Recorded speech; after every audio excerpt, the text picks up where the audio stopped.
Good evening, everybody. Happy Tarot Tuesday. It's me, Sarah G, Witch MD. That's the Master of Divination.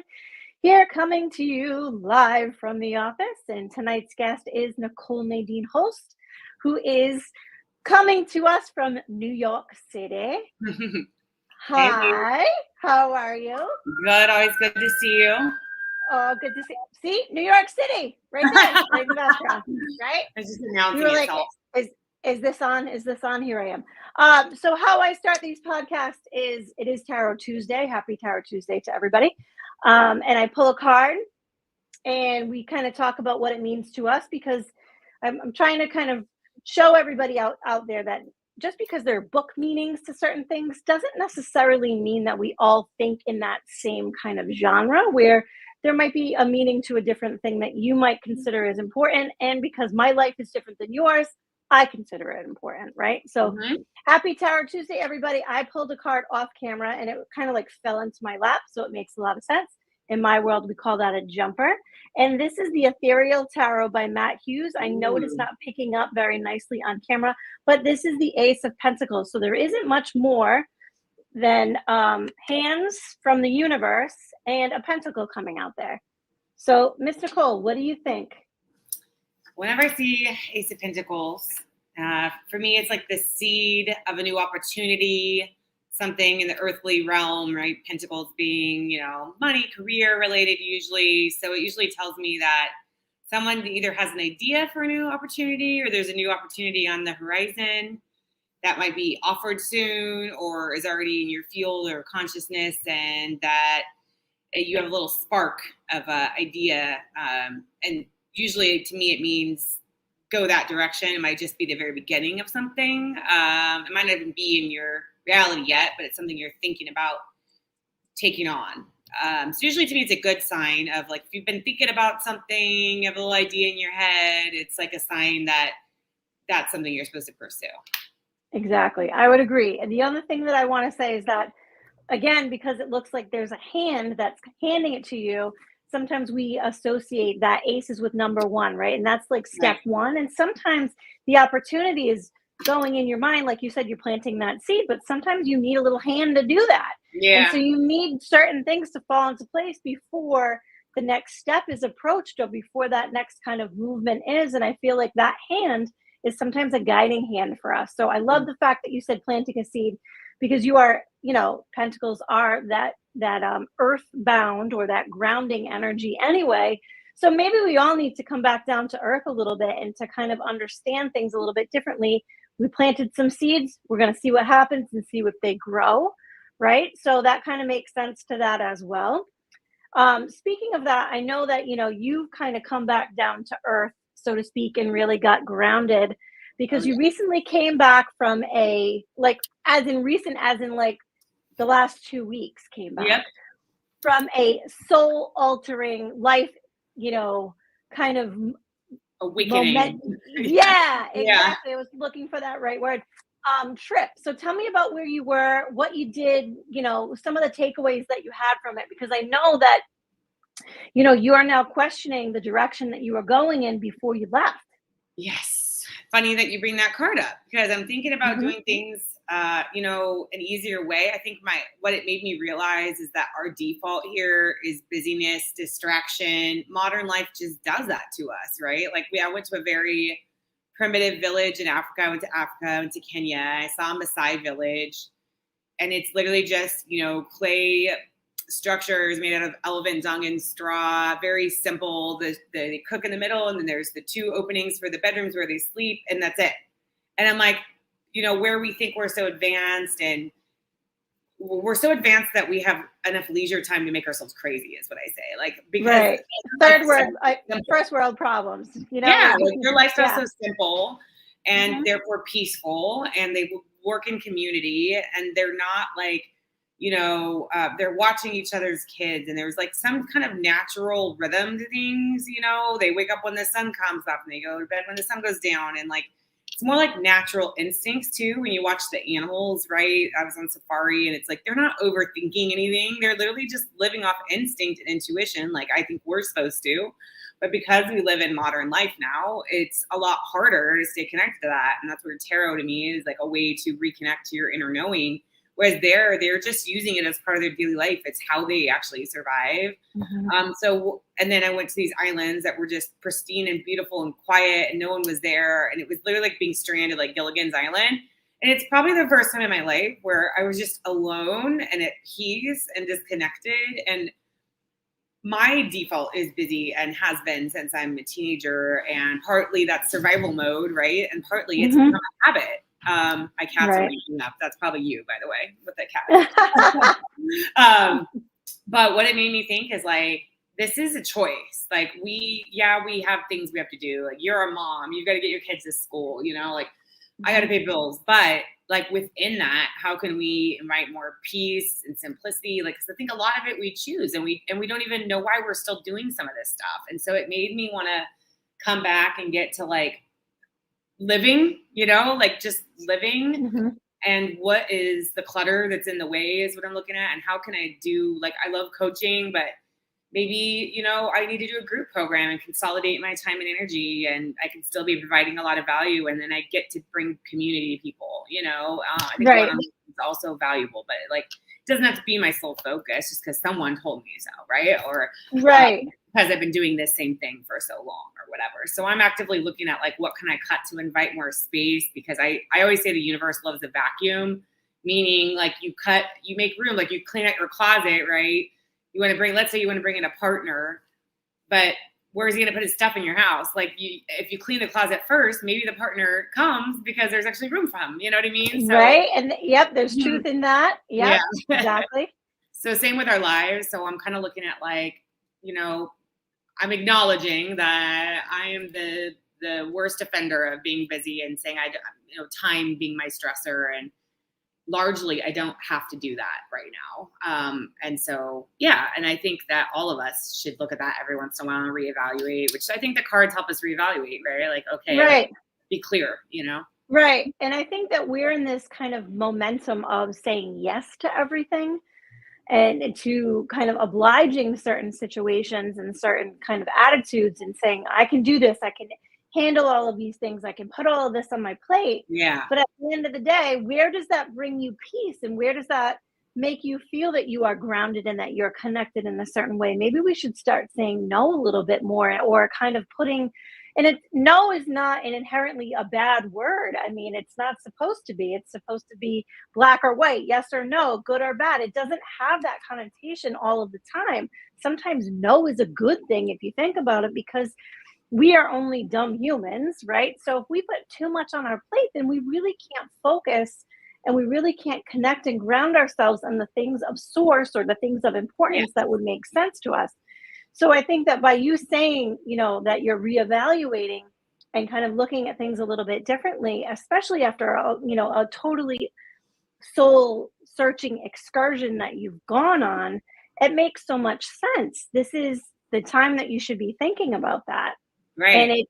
And your no or your yes, however you want to look at it, is completely changing based on that kind of process. Yeah. And cards are going to be cards, right? They're always going to give us an example of what we do, or or what we can kind of help somebody through, or give the tools to that person, right?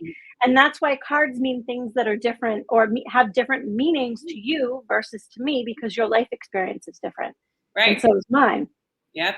So I think that's why it's a sign of our intuition. Like, I think of it like, the Rorschach test. I was thinking, how would I explain it to someone that totally doesn't believe in this or doesn't understand it. And I'd say, like a Rorschach test, the ink blots, like it has no inherent meaning, right? It's just an ink blot on a paper. You're going to see whatever your psyche is telling you it is, right? And so that's never like people that tarot made up. I'm like, it's not made up if it's resonating with you, right? It's not made up. Like even Carl Jung said, like, you look at an image, a strong archetype, and you have a feeling one way or the other. That just tells you something about yourself, right? So exactly. It doesn't. I always say there's no power in the cards; they're just a piece of paper. But the power is in like your ability to interpret what it means to you, and that does help you navigate your life. And I think perspective, like getting out and seeing other cultures, and that this isn't how everybody lives. Like we choose to live this way, and it has benefits, right? We have infrastructure they don't have. And it also has a downside, which is that most of us are chronically stressed out, or what I see, and overwhelmed and anxious. And it's a lot of times because we put too much on our plate, like you said, and not all of it needs to be there. I think that people pleasing is what you're saying, like not being able to say no. I see a lot, like my clients, and it's because either usually we were growing up caretaking other people, and it's our default now, or women get conditioned a lot of times that's our job, is to make everyone happy and keep the peace. And we put ourselves aside, and there's some chronic betrayal of the self there. And I'm doing a couple things that I said I didn't want to do again. And I'm like, where it gets tricky is you might be getting something out of it, right? Like it might be feeding something else. Maybe it's not feeding your dream, but it's paying the bills or whatever it is. And that gets harder to let go of those things and know when it's time.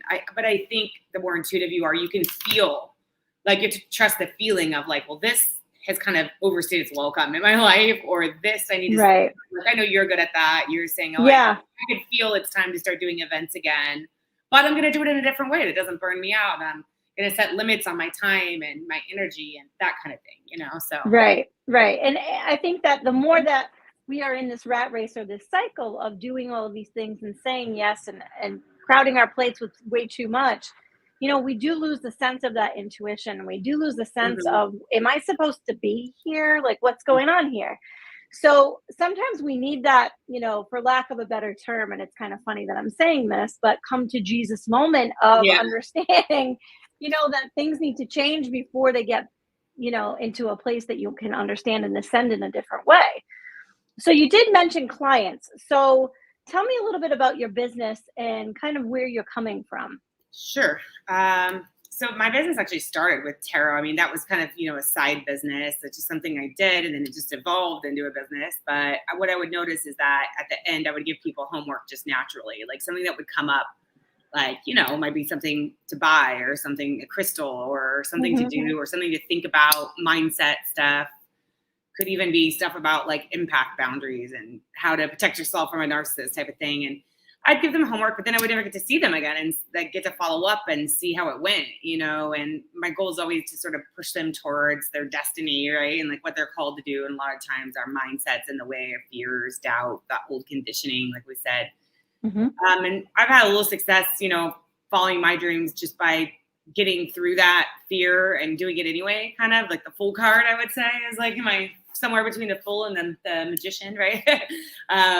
Manifesting. And so, a lot of people don't trust their intuition is what I've noticed. And I think you and I, people like us, we tend to go with the intuition and figure out the steps later. And a lot of people think we need the steps before I should take action. And I don't think that's how it works. So now I do, one-on-one coaching. I call it intuitive life purpose coaching is the best way I could think to describe it, because basically that's what I'm doing is help them recognize like where there might be blocks, like where their body might be telling you, it's time to make a change, or maybe it's just a mindset block. Where does it come from? How can we unlearn it? And where are you giving out more energy than you're getting back? Where do you want to make conscious changes in your lives to be more aligned to what you really want? But let's figure out what you really want, because a lot of people don't know also, like they haven't looked at their body in a while, right? Like they haven't, maybe you're still operating based on what your childhood self wanted, and that could be good or bad, and so I help them kind of get clear on what their intuition's saying, overcome those mindset and fear blocks, and then put a plan together to go for what they really want. And that looks different for everyone. For some people, they're like, I want to start completely over and get a different type of job. I want to start a business, or maybe I have one and I need, like my friend Janelle, and I want to start putting myself out there more. Get that over that scary hump of, putting your true self out in the world. And then some people just want to feel better every day, have less stress, or know how to handle when those, triggering moments come up, and be able to trust themselves more and get the answers from themselves. So, my goal is more to make them reliant on themselves than to be coming back to me every time they need questions for a reading, and so basically I think I help people kind of reclaim their true self and unlearn who they're not and go for the life they really want to live. And I have a lot of fun.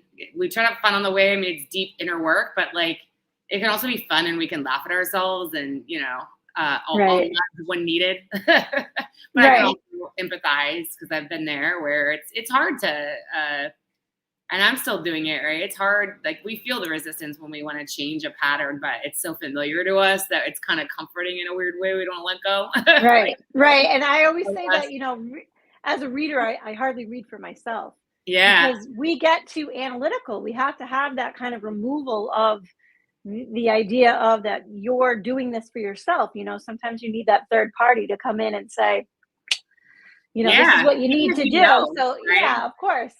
So I get that self-reflection of, I can tell people what's up and what to do, and, guide people in a certain direction. But when it comes to myself, that's a little bit harder. And I think that it goes hand in hand with what you were saying about intuition in general, right? Because the more that we look at things and the more that we kind of feel it in a certain way, we're going to go with it. We might not have all of the pieces in front of us, or we might not have all of the all of the itinerary right there. But what we're doing is we're getting to the point that we can understand that there is a plan for us, or that there's something that's guiding us in this specific direction for a purpose. Right. And I think that what you are doing by having this, or holding space, or having that kind of connection with your clientele and talking to them about what's important to them, because you're right, a lot of people don't ask those hard questions of themselves. Well, and it's because of that survival mode mentality, which I could fully understand. I've been single, and I've been kind of on my own and independent since I was young, and when you are like, well, let me make sure I have a plan A, B, and C, and let me do this and let me do that, it helps you to a point, and then it starts holding you back at some point. You got to know when that point is, actually, I'm okay right now. And if I took this risk, like, it might help me grow my life. Whereas if I don't, I might be stuck here, at this level that I've already kind of moved on from, hard to know that for yourself. I mean, that's why, therapy, life coaching, tarot, any of it is like a mirror to me, where it's just holding up the objective truth to you. And then you have a choice to make.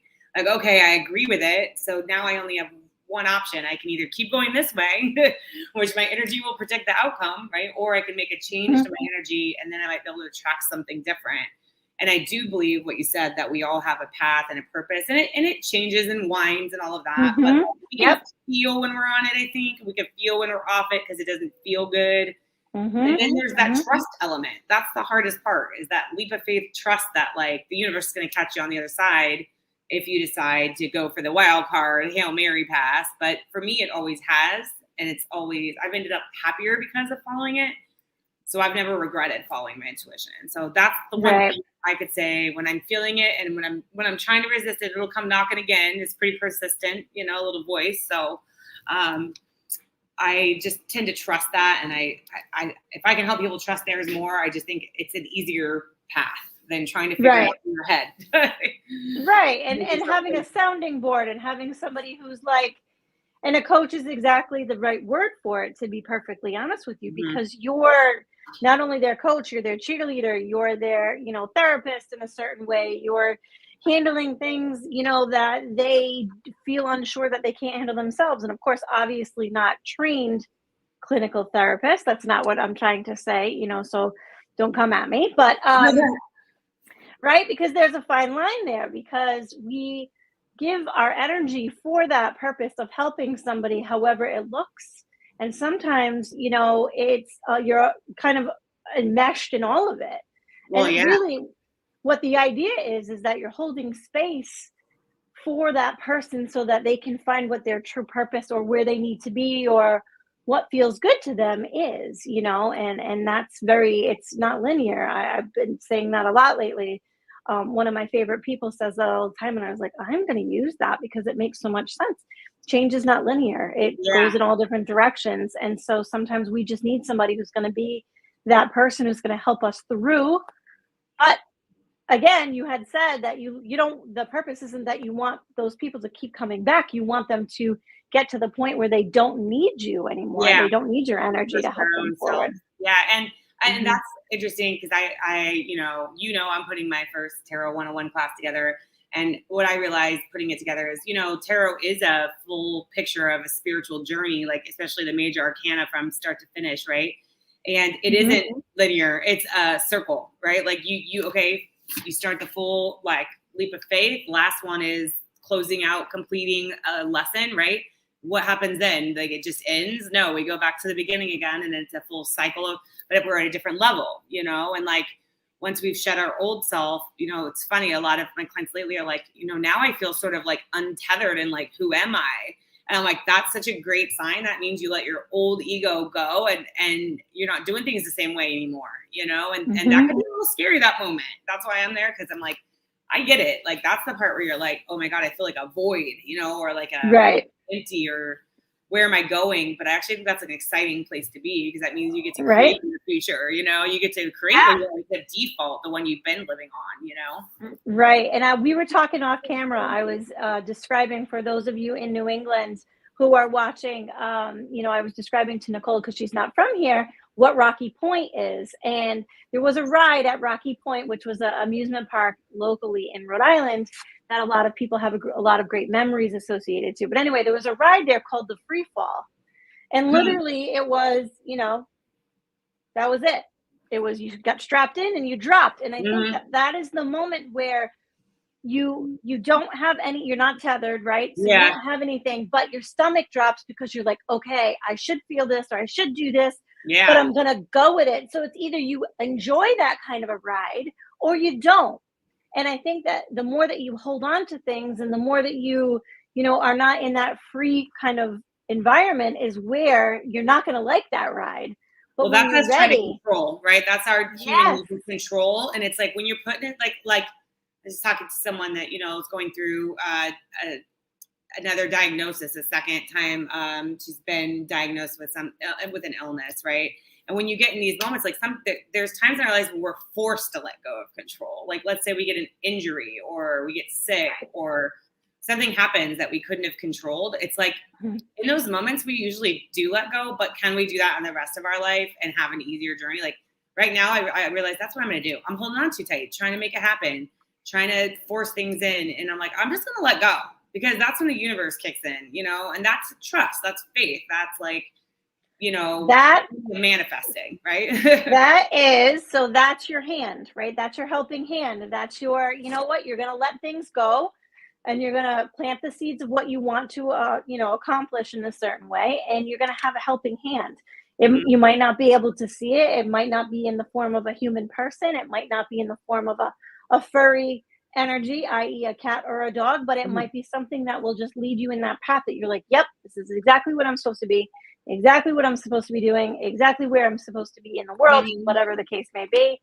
And we have to trust it. And that goes hand in hand, no pun intended, with intuition and trusting your intuition and trusting what that looks like. Because everybody has different intuition, although we all have it in some form, so I feel like that's really important to kind of talk about. And I know that, with a life altering excursion, like what you have just gone on, right? You come back and to be perfectly honest, and not everybody knows that, but you got sick when you came back. And it wasn't from the trip, funny enough. It was but I almost think, you know what it was? I think I hadn't fully integrated what I learned, and the universe was like, nope, we're not letting you just jump right back in and do it the way that you've always done it. Nope, you didn't learn the lesson. Okay, we'll just take you out for a week. I never get sick like that. And I was actually relieved. That was interesting because I was kind of relieved because I wasn't ready. I wasn't ready to jump back into the hustle. And then I realized this is the point. I'm not supposed to be hustling. Like I am done with the hustling part of my life. And I knew that this trip was a chapter closer. I could feel it before I left. I knew certain things that were going to happen.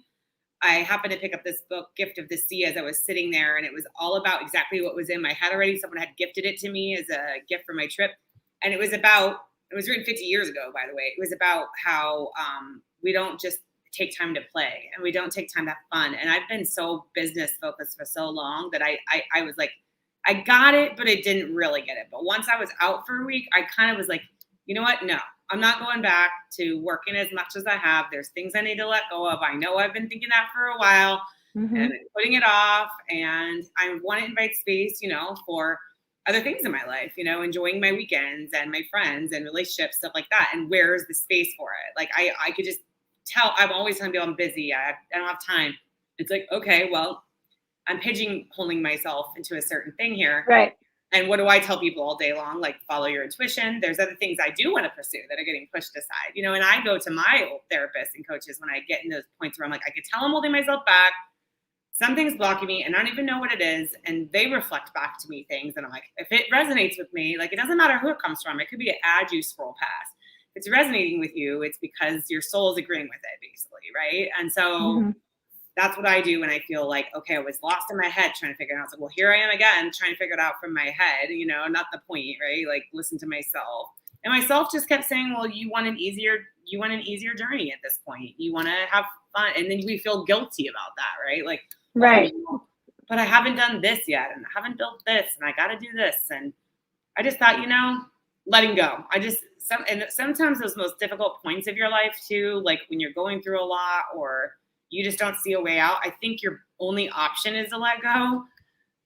But that's the ultimate trust to me. That's that, like, right. It's going to catch me. And that's when things can work out better than you can imagine at the time, because you're not trying to force it, And right. that is a big thing we do. So. Right. And we're conditioned to do that. You did mention that earlier. We are conditioned. But okay, so based on all of that we've been talking about, what would you recommend somebody do if they want to deepen their intuition and kind of get a better grasp on how it is to determine what makes sense to them? How would you? I'd say if they start to feel themselves spinning, right? I mean, there's a lot of techniques. I'm doing like a free workshop next month. Someone in my group is leading about EFT tapping. I love that because it's literally just tapping pressure points on your body and it tells your nervous system to relax. So there's things like that you can do that, like, relax your nervous system so that you're not in fight or flight freaking out, because you can't think in that state. And you also can't hear your intuition. I always tell people you have to get away from other people and you have to start listening to what the thoughts that are coming in your head. And if they say the words should, supposed to, those are all trigger words to me that you're operating from conditioning or what someone made you feel like you should do, or even what you're telling yourself, right? Right. And I think we got to trust how we feel and just what we want. Like, what we want to do is the key to me. Like, right. Even Abraham Hicks in Law of Attraction says, what feels exciting to you? Like, what's that next inspired idea? Like, what are you dreading doing? And what are you looking forward to doing? Because maybe we can put more energy towards that. Like, we don't have to do anything. Like, there's no right or wrong. I keep saying this week, and that comes to the universe. Like, it's only right or wrong to you, but we don't often trust how we feel or follow it. So if I'm not sure what my intuition is telling me, I try to get away from other people, whatever that is, going outside, spending some time alone, taking a day off. My intuition usually comes when I'm kind of distracted, like doing something mundane, right? Like, I could be walking to do something or doing laundry, or like, so I wake up sometimes, like and paying attention to dreams. That's another one. I had one last night that was like, okay, I get the point, and we don't often listen to those messages. Dream journals are great. And then just what keeps coming up repeatedly, like, to me, right. Thoughts come and go, but like, if it's the same thought, like, over and over, and it feels good to you, that's always something that I would follow. Like, it's like a little breadcrumb on your soul trip, right? Yeah. And it's funny that you say the repetitive nature of things, because I think that universe, or even spirit for that matter, or some people would consider it like angel numbers or whatever. It's the repetition. It is seeing that number over and over, or it's seeing that thing over and over that is really going to get your attention and grab you in a certain way, so that you can be like, I need to pay attention. And it's not always an ominous thing, right? And I think No. that that's what we are, again, that word condition, it's what we are kind of told that we're supposed to do because we see movies and television and read books. And, that imagination that has come forth with, if you see that letter, that number, or whatever, it's an omen. It's Same not with supposed tarot to be. cards, how people think they're evil. I'm like, how could tapping into your own intuition be evil unless you're evil? But Right, but yeah. it's supposed to get our attention, and that's the Yeah. point. I look at the clock and I see my birthday all the time. You know what's I'll funny about look up that? and I'll see my birthday and I'm like, It's your symbol, somebody's your around. name. Yep. And Yep. I'm always like, thank you, and always the gratitude that kind of falls from that as well, of thank you so much for keeping me in, an understanding that I needed to see that today. Sometimes it's just an affirmation that I'm not alone in what I'm doing, right? Yeah. It doesn't have to be like this big play the numbers 65, 74, whatever on Keno, and you're going to win, or stay away from that bus stop. Like, it doesn't have to be so congruent to a negative aspect. It could be like 11:11 to me. Someone said it means as above, so below, like heaven on earth. And I've been seeing that a lot lately. And I'm not a big numbers person, but enough that I'm noticing why is every time I look at the clock, it's 11:11. And, I take it as a sign that we're in the right place at the right time. Like that, Exactly. even if we're questioning, even if we're unsure what we're doing next, it's like, you're where you're supposed to be. And ever since I was a kid, I saw white butterflies. I used to call them bread and butterflies, like Alice in Wonderland. And certain points in my life where I was making a tough decision or something, and I would see one, and I would just always kind of feel like it was my grandmother Nadine. No reason why, And I remember going to a psychic once, and I came outside, and there were two white butterflies. She brought up my grandma, and two white butterflies circling around each other, and like tried to go in my purse. And I was like, I'm never gonna not believe that's not her kind of life and guiding me. I even got it tattooed on my arm because I feel like I follow the white butterfly. It's like, but that's it.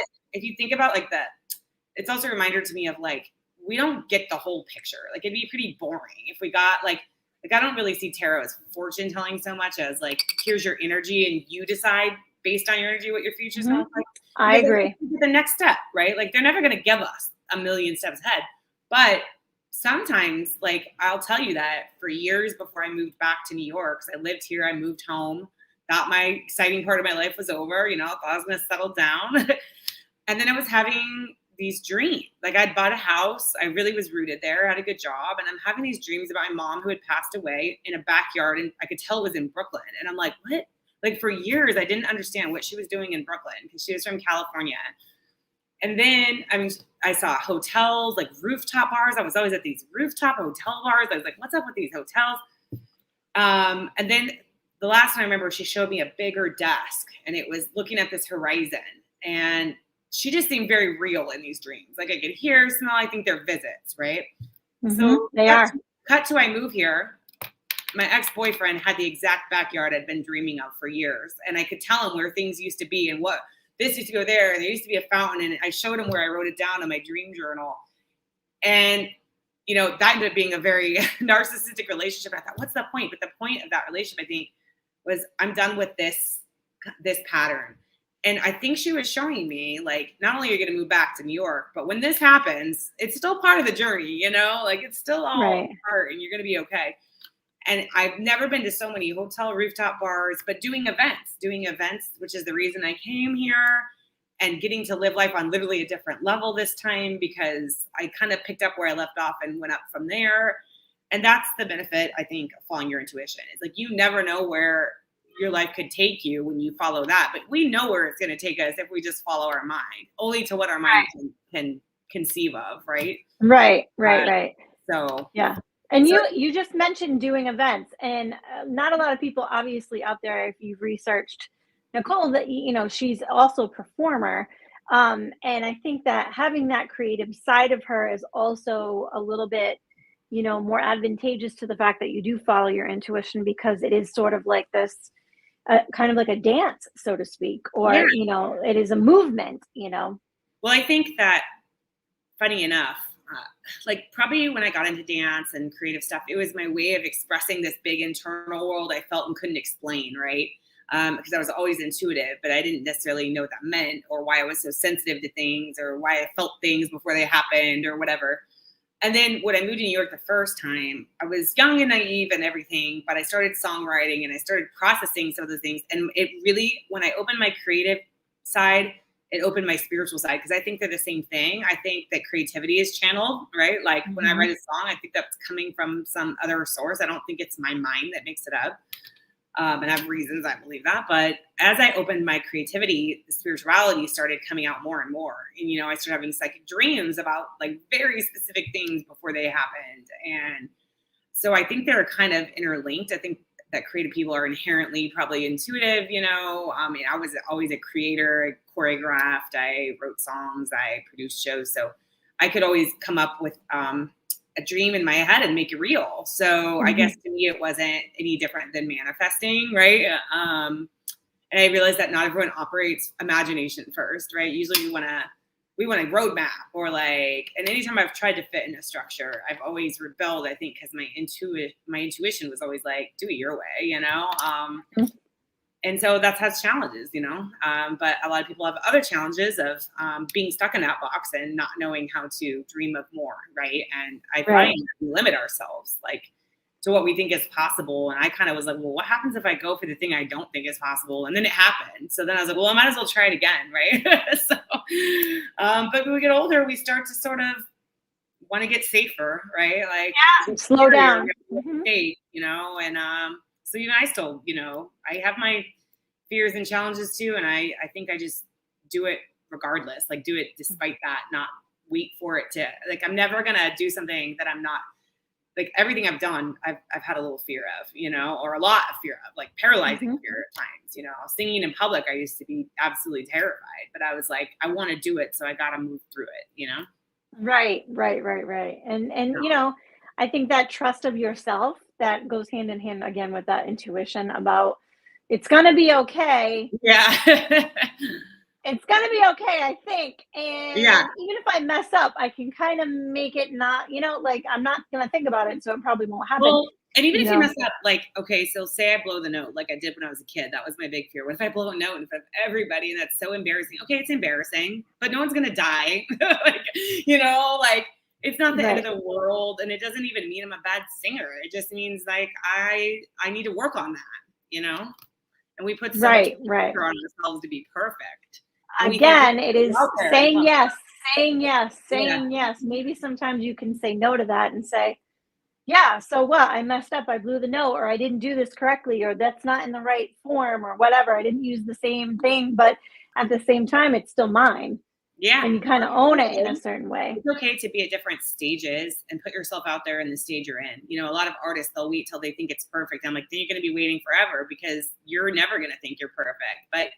But you can do the best you can at this stage. And the way you learn is by doing it, right? Like, I wouldn't be as good of a singer as I am now if I hadn't put myself out 10 years ago, right? And I learned and got myself around good people. And that's another key, right? We don't have to do it alone. We can have support and mentors. And, you know, you've done that for me. I know I'm questioning something. Like, why am I making myself crazy trying to figure it out when there's people I can reach out to and just ask for help, which is hard for us. It's hard for me still, you know, being hyper independent my whole life, but that's the unlearning. Like, I'm unlearning my own patterns still, you know, and whatever I teach is from something that worked for me, not something theoretical, you know, something I actually did. So. Right, exactly. And I mean, like, teaching from experience is probably the best way to kind of look at it. Even if you aren't as well versed in it, at least you can kind of speak to your own lifestyle or your own life choice of drawing you in that subject or in that matter.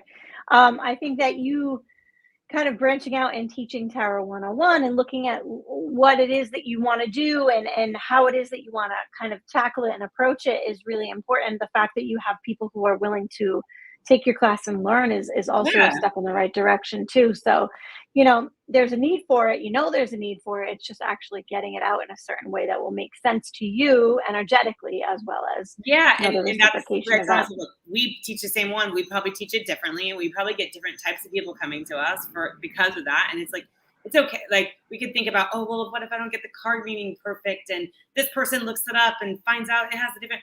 Well, I'm just going to own that this is how I see it.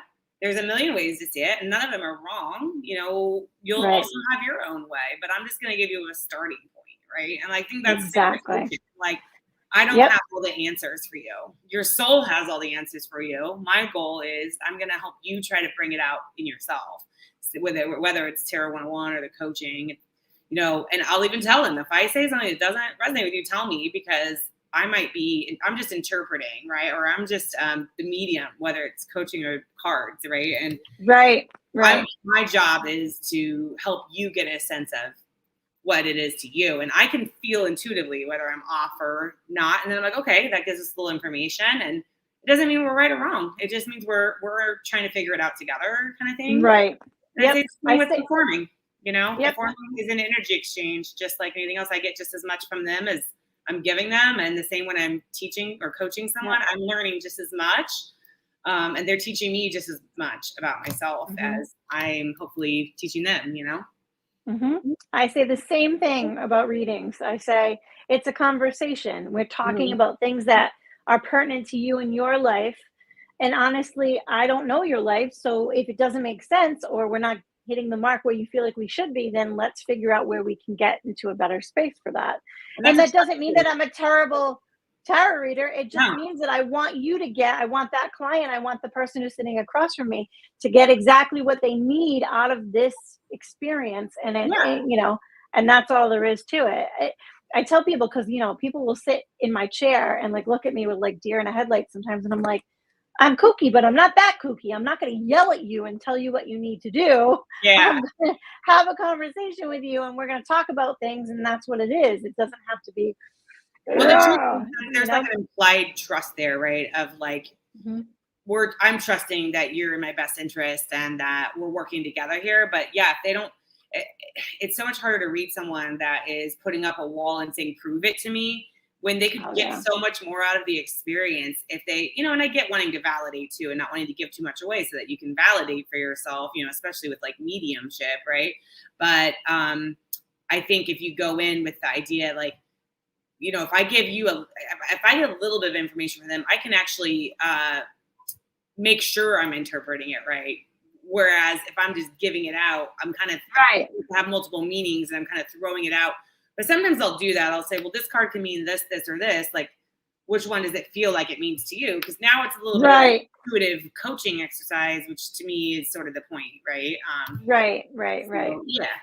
Yeah, I love the fact that you brought up mediumship, because that also ties into also what we do, but also in the sense of what our intuition does. And, we're getting these messages that are meant for us inherently. They are meant for somebody else. And so we are interpreting those messages and we are delivering them in the best ways that we, that we're supposed to do. Right. So I think that within this kind of space of, you are giving a certain example or reference point or sentimental value to somebody else's, person who has passed away or loved one or whatever. I was trying to get the words out there. But you're trying to do this, and it doesn't mean the same thing to us as it does to them. Right. Sometimes, and is different. Right. Exactly. So sometimes, and I do say this a lot. Sometimes we just have to say what it is that we see or that we're feeling or the energy that we're, I will say this all the time. It's like, one time I'll never forget, it was somebody's grandmother that passed away. And for whatever reason, I connect a lot with grandparents, probably because I have such a great connection to mine. But somebody's grandmother that I was sitting in front of me kept trying to hand me a lasagna pan. And I was like, this might sound kooky, but I'm going to say it. Lasagna. And then my client was in tears, and I've been trying to, I use that pan and I think of her, and we don't know, but we're trusting our intuition that it's for the right thing. I've gone through that same thing where it's like we want to almost over interpret what we see, like, because if you had said she's showing me cooking, or like there was something specific there that you picked up on, and just say it.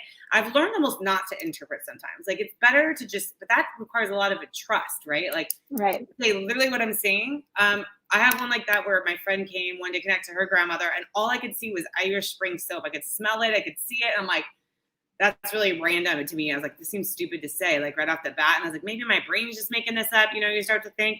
But I said, I'm spraying soap, and she burst into tears. And I was like, oh my goodness. She goes, she always had that in her bathroom. She's like, I could smell it right now. She's like, and she passed away in her bathroom. And I'm like, oh, you know what I mean? And I'm like, that connection. So I was like, that's when I learned just to say what I see, even if it seems crazy. And I might even say sometimes, like, this kind of seems off the cuff, but like, this is just what I see, especially again, if it's repeating a lot, like yours was, right? A lot, it's like, okay, they're kind of adamant, like, this is like important, right? If we only listen to our own intuition that way, when it's repeated. And, writing things down is good because it sort of makes it real to us. Like, if we're getting the same intuition, it's good to, what's my intuition telling me today? Even just asking yourself that is such a step towards listening to it, right? And like, wow, yeah. That's, I never thought of that. And again, it's because there's so much on my plate of saying yes. Yeah. That I have all these beautiful journals. I've had clients that have bought me journals. I have all these great things, yet I never write in them. And I tell people all the time that, we need to write in our journals. So yeah, writing what it exactly is coming out of the peripheral of this is what needs to happen today, or this is what my intuition is of this week, or whatever it looks like. We make our shopping lists, right? We make our list of to-dos, but like, do we ever make our like dream wish lists? Or like, what if I just wrote like the craziest thing I could think of that I want and like throw it on a vision board? Like, we never give ourselves that like time to dream, or even to just have your alone time. Moms, like, they chronically are putting everyone else first, right? And it's like just that permission to journal for yourself, even making up to yourself, so important when you're responsible for so many people. Right. I used to love baking concept boards when I was in school, and then when I was in college as well, because I went to school for textiles, fashion merchandising, and design. So there was a lot of concept boards, a lot of trends and things like that. So we would mood board, right? So we would be looking at all of these different things. I used to love to do that because it kind of was a litmus test of what was going on in my life at any given moment.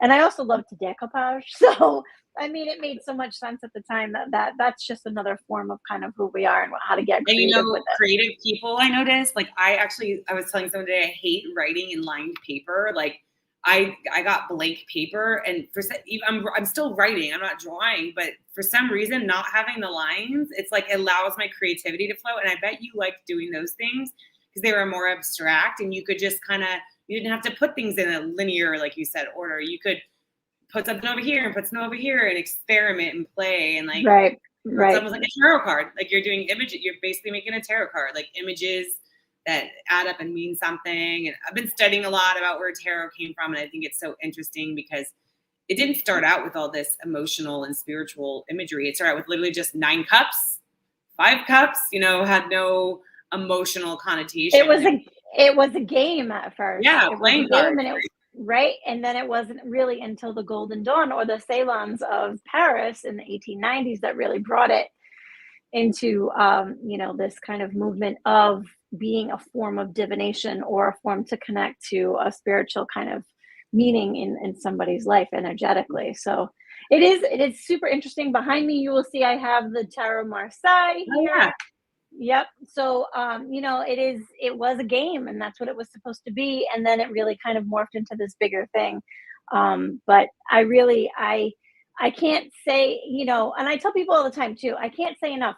All they are little pictures on a card. Yeah. Yeah. It's not supposed to be scary. It's not supposed to be, it's not supposed to give you, this connotation that a spirit is going to follow you home. Like, it's not supposed to do that for you. It's supposed to just give you a little bit of clarity, a little bit of direction, a little bit of grounding, however you want to take it.